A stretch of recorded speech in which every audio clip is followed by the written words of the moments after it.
Hello students, welcome back in my channel Biohunt by Mustafa sir. Channel concept কি আছে? You can hunt your biology concept in about 10 minutes. তো এই চ্যানেলে আমি প্রতিনিয়ত classes গুলো আপলোড করতে শুরু করেছি। তোমাদের এর আগে একটা ক্লাসেস আপলোড করেছি প্লান্ট রেসপিরেশন জনিত। আজকে ওর পরবর্তী ক্লাস আপলোড করব। ওতে প্রিভিয়াস ক্লাসে আমি আপলোড করেছিলাম প্লান্ট রেসপিরেশন এর ইন্ট্রোডাকশন ডেফিনিশন, আর একটা হয়েছিল তোমাদের গিয়ে type of respiration based on substrate. একটা ছিল ফ্লোটিং রেসপিরেশন, একটা ছিল প্রোটোপ্লাজমিক রেসপিরেশন। তো দেখতেই পাচ্ছ আজকে সেটআপ একটু বেশি উন্নত হয়ে গেছে, ডিজিটাল বোর্ড আছে, মাইকের ব্যবস্থা খুব তাড়াতাড়ি হয়ে যাবে।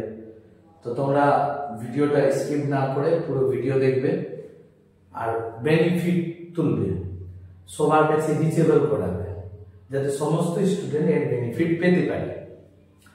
তো আমরা আজকের এই ক্লাসটাতে যেটা আলোচনা করব সেম টাইপ অফ রেসপিরেশনই হবে, টাইপ অফ রেসপিরেশনই হবে, কিন্তু আমরা এটা করব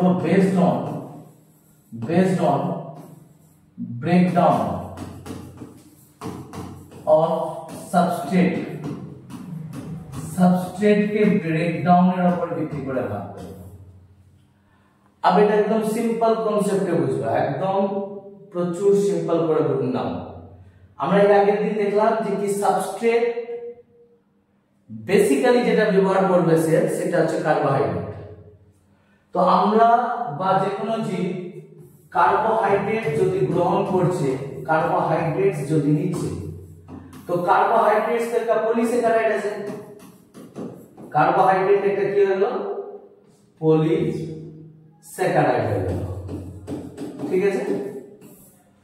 মানে এতে অনেকগুলো গ্লুকোজ মলিকিউল আছে যেটা গ্লাইকোসাইডিক বন্ড দ্বারা যুক্ত আছে। अब সেল কে চাই সিম্পল সুগার, আর সেলের কাছে সিম্পল সুগার বলতে কার্বোহাইড্রেটকে ব্রেক করে আমরা কার্বোহাইড্রেটকে ভাঙি, আমরা এনজাইম দ্বারা ভেঙে দিই। অ্যানিমাল গুলো কি দ্বারা ভাঙবে? এনজাইমস দ্বারা ভাঙবে। প্লান্ট গুলো তো অলরেডি গ্লুকোজ রূপে তৈরি করে, ওটাকে স্টার্চ রূপে জমা করে। তো এনজাইম দ্বারা কার্বোহাইড্রেটকে ভেঙে আমরা গ্লুকোজ পেলাম, ঠিক আছে? এই যে গ্লুকোজ পেলাম, এই যে গ্লুকোজ আছে, আর এই গ্লুকোজকে ভাঙবো আমরা। তো ভেঙে একটা প্রসেস চালাবো যার নাম হচ্ছে গ্লাইকোলাইসিস। তো বুঝতেই পারছো গ্লাইকোলাইসিস, লাইসিস মানে ব্রেকডাউন, গ্লাইকো গ্লুকোজ থেকে আসছে। তো গ্লুকোজকে যদি আমরা ভাঙি তো 6 কার্বন গ্লুকোজ ভেঙে গিয়ে 3 কার্বন যুক্ত 2 মলিকিউল পাইরুভিক অ্যাসিড বানাবে। আর এই যে পাইরুভিক অ্যাসিড আছে, এই পাইরুভিক অ্যাসিডকে কথা বুঝলা, এই পাইরুভিক অ্যাসিডকে আমরা ভাঙতে পারি দুটা মেথডে ভাঙতে পারি। একটা হচ্ছে প্রেজেন্স অফ, ঠিক আছে, মানে present of free O2 molecule, মুক্ত অক্সিজেনের উপস্থিতিতে ভাঙতে পারি। আর একটা ভাঙতে পারি তোমার গিয়ে absent of free O2 molecule, absent of free O2 molecule. এখানে একটা কথা মনে রাখবে, আমি এটা বলছি না যে কি অক্সিজেনের উপস্থিতি অক্সিজেনের অনুপস্থিতি। অনেকে আমরা ক্লাস 9 10 যখন পড়ি এটা ভুল বোঝা হয়ে যায় যে কি অক্সিজেনের উপস্থিতিতে ভাঙা আর অক্সিজেনের অনুপস্থিতিতে ভাঙা।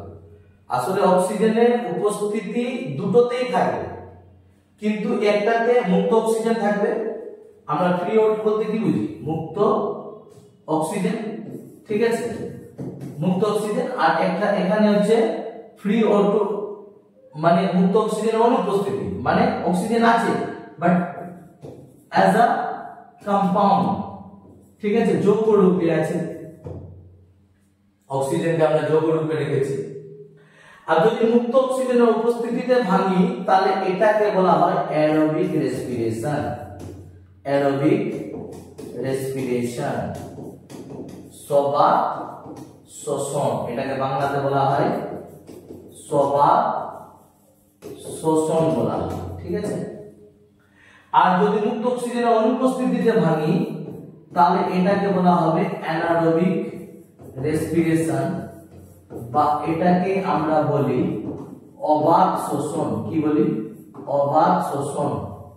তাহলে কি কি হলো? সবাত শোষণ হয়ে গেল, আর একটা কি হলো? অবাত শোষণ। এটা হয়ে গেল তোমার গিয়ে, এটা হয়ে গেল তোমার গিয়ে রেসপিরেশনের টাইপ। একটা বেরালো অ্যারোবিক আর একটা কি বেরালো? Anaerobic respiration. তো আমরা এখানে কি করলাম? টাইপ অফ রেসপিরেশন হেডিং করেছিলাম based on breakdown of substrate, মানে আমরা সাবস্ট্রেটকে ব্রেকডাউন যে করছি, ভাঙছি, তার উপর ভিত্তি করে শোষণের প্রকারভেদ। আমি ডিরেক্টলিও বলতে পারতাম, কিন্তু আমি এটা কনসেপ্ট এই কারণে দিলাম যাতে সমস্ত কিছু বিহাইন্ডটাও তোমরা জানতে পারো, বুঝতে পারো যে কি কার্বোহাইড্রেটকে আমরা মেইন র মেটেরিয়াল ধরছি, শক্তি উৎপাদনের প্রধান কাঁচামাল ধরছি। তো এই কার্বোহাইড্রেটকে আমরা কোন প্রাণী যদি গ্রহণ করে, পলিস্যাকারাইড আছে যেহেতু, তো ওকে সিম্পল সুগারে কনভার্ট করতে হবে, মনোস্যাকারাইডে কনভার্ট করতে হবে। তো এনজাইম দ্বারা আমরা ওটাকে ভাঙলাম, ঠিক আছে, টায়ারিন এনজাইম দ্বারা মানুষরা ভাঙে। তো ওটাতে 6 কার্বন গ্লুকোজ এলো, 6 কার্বন গ্লুকোজকে আমরা গ্লাইকোলাইসিস করলাম। গ্লাইকোলাইসিস মানে গ্লুকোজকে আগে সব থেকে প্রথমে ভেঙে 3 কার্বন যুক্ত 2 মলিকিউল পাইরুভিক অ্যাসিড বানাবো। আবার এই পাইরুভিক অ্যাসিডের ফ্যাট হয়, এর পরিণতি ফ্যাট অফ পাইরুভিক অ্যাসিডে আমরা এটা করি, যেটা আমি তোমাদের কাছে পড়াচ্ছি। এটা আসলে কি টপিকে আছে? Fat of pyruvic acid. মানে এই যে পাইরুভিক অ্যাসিড আছে, গ্লুকোজ ভেঙে যে পাইরুভিক অ্যাসিড হলো, এই পাইরুভিক অ্যাসিডের কি পরিণতি হবে? তো এই পাইরুভিক অ্যাসিডের দুটো পরিণতি অর দিয়ে বলতে পারি। এই পাইরুভিক অ্যাসিড হয়ে এসে অ্যারোবিক রেসপিরেশনে ভাঙবে, মানে মুক্ত অক্সিজেনের উপস্থিতিতে ভাঙবে, বা এই পাইরুভিক অ্যাসিড মুক্ত অক্সিজেনের অনুপস্থিতিতে ভাঙবে। অক্সিজেন থাকবে এখানে, অক্সিজেন কম্পাউন্ড রূপে থাকবে, এখানে অক্সিজেন মুক্ত রূপে থাকবে। তো মুক্ত অক্সিজেনের উপস্থিতিতে যদি ভাঙলো তো সবাত শোষণ, আর মুক্ত অক্সিজেনের অনুপস্থিতিতে যদি ভাঙলো তাহলে এটাকে আমরা কি বলছি? অবাত শোষণ বলি। এটাকে যদি আমি আরো ভালো করে ডিফাইন করতে চাই তাহলে কিছুটা এটা দ্বারাও বোঝাতে পারি। সাপোজ ধরে নাও C6H12O6 লিখলাম প্লাস 6O2, ঠিক আছে, is equal to something kilo calorie, কিছু কিলো ক্যালোরি কি তৈরি হবে, প্লাস কি হলো 6CO2 সামথিং কিছু। আর এটাকে যদি আমি এক্সপ্লেইন করতে চাই তাহলে কিছু এরকম হবে C6H12O6 প্লাস 6HNO3 সাপোজ, ঠিক আছে, kilo calorie is equal to carbon plus carbon ডাই অক্সাইড ইত্যাদি। আর দেখো এগুলো এটা দেখার প্রয়োজন নেই, তোমাদেরকে এটা দেখার প্রয়োজন আছে, আর এখানে এটা দেখার প্রয়োজন আছে। দেখো এখানে গ্লুকোজকে ভাঙছি কিন্তু এখানে অক্সিজেন মুক্ত আছে, আর এখানেও গ্লুকোজকে ভাঙছি কিন্তু এখানে অক্সিজেন তো আছে বাট কম্পাউন্ড রূপে আছে। কি রূপে আছে? কম্পাউন্ড রূপে আছে। কথা বুঝতে পারছো কি বলছি আমি?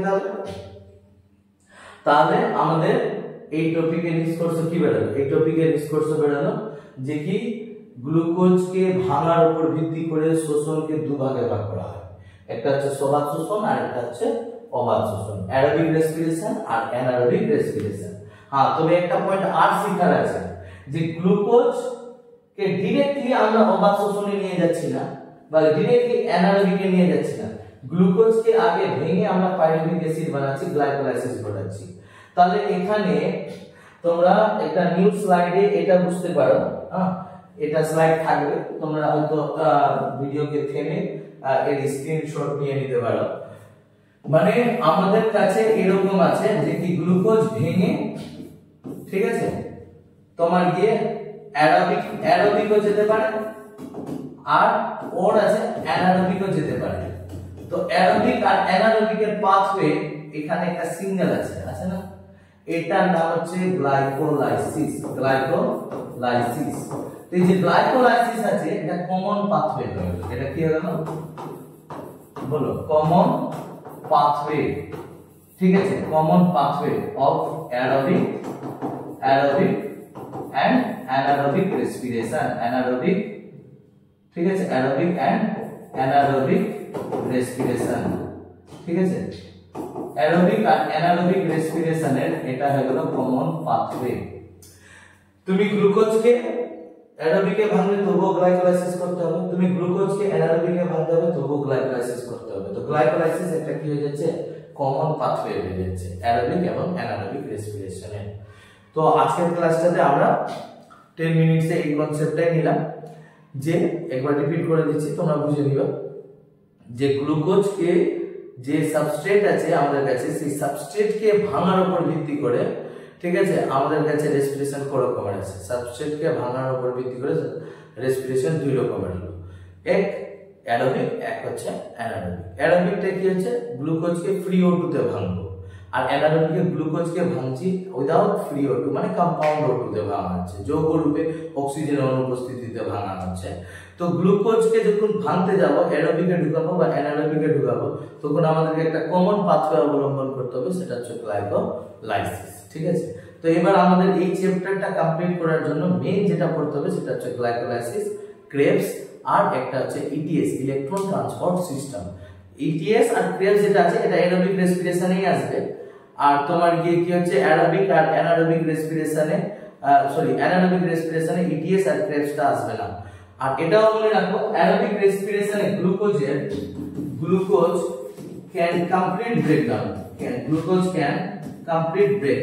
হ্যাঁ, তো এটাও একটা কোশ্চেন হিসাবে মনে রাখবে, যে কি গ্লুকোজের সম্পূর্ণ ভাঙন কোন শোষণে হবে, অ্যারোবিক রেসপিরেশনে হবে। অ্যানারোবিক রেসপিরেশনে গ্লুকোজের সম্পূর্ণ ভাঙন হয় না, কারণ অ্যানারোবিক রেসপিরেশনে আগে গিয়ে দুটো জিনিস হতে পারে গ্লুকোজ থেকে, হয় ল্যাকটিক অ্যাসিড তৈরি হয়ে যাবে, আর না হয় তৈরি হয়ে যাবে ইথাইল অ্যালকোহল।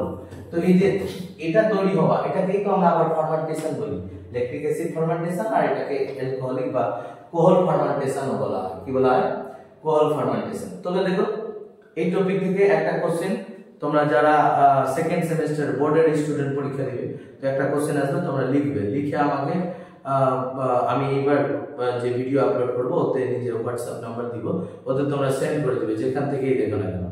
একটা লিখবে differentiation of aerobic and anaerobic respiration, সবাত অবাত শ্বসনের মধ্যে পার্থক্য উল্লেখ করো। তিনটা পার্থক্য লিখবে, একটা বিষয়বস্তু কিভাবে লিখবে, এখানে অ্যারোবিক হেডিং দিলা, এখানে অ্যানারোবিক হেডিং দিলা, এখানে সাবজেক্ট দিয়ে দিলা, একটাতে কি ডেফিনিশন দিয়ে দিলা, একটাতে এনার্জি প্রোডাকশন দিয়ে দিলা, আর একটাতে প্রসেস দিয়ে দিলাম, পাথওয়ে দিয়ে দিলাম। বাস এই তিনটা লিখতে গেলে হয়ে যাবে। ঠিক আছে, তো ডেফিনেশন তো আমি অলরেডি বলে দিলাম, ডেফিনেশন লিখবা যে কি যে পদ্ধতিতে গ্লুকোজের ভাঙন মুক্ত অক্সিজেনের উপস্থিতিতে হবে তাকে আমরা কি বলবো, অ্যারোবিক, আর অনুপস্থিতিতে অ্যানারোবিক। তারপরে তোমার গিয়ে অ্যারোবিক রেসপিরেশনে শক্তির উৎপাদন বেশি হয়, অ্যানারোবিকের শক্তির উৎপাদন কম হয়। অ্যারোবিক রেসপিরেশনে গ্লুকোজের সম্পূর্ণ ভাঙন হবে, অ্যানারোবিকে কম তৈরি হবে। অ্যারোবিকে কি হবে, গ্লুকোজের সম্পূর্ণ জারণ হবে, আর অ্যানারোবিকে গ্লুকোজের সম্পূর্ণ জারণ না, শেষে ইথাইল ল্যাকটিক অ্যাসিড বা ইথাইল অ্যালকোহল তৈরি হবে উপজাত বস্তু রূপে। তিনটা পার্থক্য হতে গেলে এরা পেয়ে যাবে। আর এটা তো হলো বোর্ডের স্টুডেন্টদের জন্য, আর যেটা নিটের স্টুডেন্টদের আমি বলেছি চ্যাপ্টারগুলো টপিকগুলো শেষ হয়, তোমরা এখন সিকোয়েন্স ওয়াইজ ক্লাসগুলো করতে থাকো, তারপরে মাঝে একটা ক্লাস আমি কুইজে নিয়ে আসবো, যে এই টপিক থেকে কি কি এমসিকিউ তৈরি হয়। ঠিক আছে, বা লাস্টে আমি একটা ক্লাস এমটিজি প্র্যাকটিস সেটগুলো করাবো। ঠিক আছে, that's all. Thank you for watching my video. যদি এটাকে ভালো লাগে ক্লাসেসগুলো, তোমরা বেনিফিটস পাচ্ছ, উপকার পাচ্ছ, তো খুব বেশি শেয়ার করো ভিডিওটাকে, আর তোমরা নোটিফিকেশন অন করো, আর মাস্ট টু বি আছে যে সাবস্ক্রাইব করো। তোমাদের এই সাবস্ক্রাইব করা বা দেখা, শেয়ার করা, বা তোমাদের কোনো রকমের কমেন্ট করা আমার জন্য ইনক্রিমেন্ট আছে। আমি এগুলো দেখে মোটিভেটেড হচ্ছি, ক্লাসেসগুলো আরো বেশি করে দেওয়া হবে, আরো বেশি উন্নত করা হবে তোমাদের ক্লাসেসগুলো, যাতে ফ্রি অফ কস্ট ক্লাস সমস্ত স্টুডেন্টের কাছে রিচ করিয়ে দেওয়া যেতে পারে। Thank you, thanks a lot.